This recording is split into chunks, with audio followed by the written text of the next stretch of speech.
The restored 1936 recording of Ramon Montoya has again been taken down by a fraudulent copyright claim by the Warner Music Group on behalf of its division in Spain.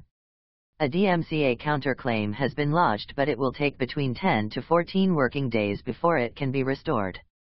The 1936 recordings, due to their age, are now in the public domain, and the track was restored and posted without any advertising or monetization for aficionados of good flamenco and students who need to hear one of the most influential flamenco players of the 20th century to improve their technique.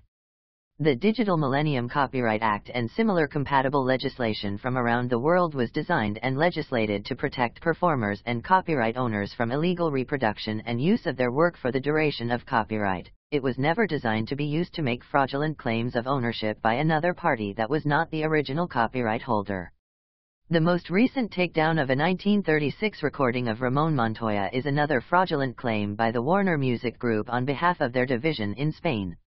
The reason why they are able to repeatedly do this is due to a defect in the Digital Millennium Copyright Act that allows corporations to claim copyright through a content ID list without providing any form of proof of copyright ownership.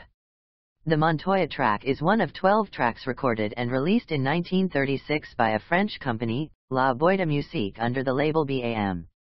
La Boîte de Musique continued to issue re-releases of their copyrighted intellectual property with the original Montoya tracks in the form of 33 LP vinyl records from the early 1960s until 1978, when they ceased trading.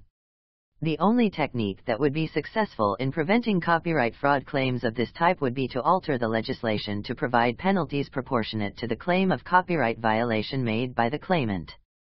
If it is a small operator making the claim, the penalty against them should be proportionate to the size of their operation, whereas a fraudulent copyright claim made by a large corporation needs to be sufficiently large to discourage such corporations from acting illegally. It is perfectly reasonable to protect recorded works for the duration of copyright, and many jurisdictions around the world already do this, but the Digital Millennium Copyright Act suffers from defects that allow abuse of copyright by large American corporations that have enough leverage on American politicians to lobby for even greater powers to bypass legitimate legislation.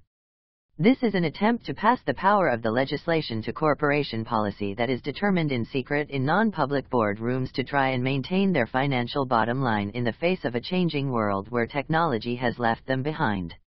Rather than adapt their marketing model to a modern environment, they have continued to try and use a 1940s marketing model and use their lobbying capacity with American politicians to try and block out the rest. The Warner Music Group is a leftover from the now dismembered Time Warner Group and has been suffering from reduced revenue due to its failure to modernize in the face of a changing world market.